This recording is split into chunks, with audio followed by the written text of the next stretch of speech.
80 لاکھ بیرون ملک پاکستانیوں کو بھی ووٹ کا حق حاصل ہے۔ اس حوالے سے الیکشن کمیشن نے تجرباتی ووٹنگ کا عمل شروع کیا۔ الیکشن کمیشن کی رپورٹ کے مطابق تجرباتی ووٹنگ کا عمل 2 طریقوں پوسٹل بیلٹ اور ٹیلی ووٹنگ کے ذریعے کیا گیا۔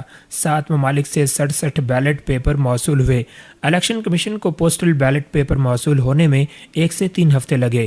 London, Glasgow, Manchester, Bradford, Dubai, Riyadh اور نیو یارک میں مقیم پاکستانی سفارتی عملے نے ووٹنگ کے تجرباتی عمل میں حصہ لیا، لیکن الیکشن کمیشن کو ٹیلی ووٹنگ کے نتائج میں مکمل طور پر ناکامی کا سامنا رہا۔ الیکشن کمیشن رپورٹ کے مطابق 80 لاکھ پاکستانی بیرون ملک 140 مختلف ممالک میں مقیم ہیں۔ بیرون ملک مقیم پاکستانی کل آبادی کا 4% سے زائد ہیں۔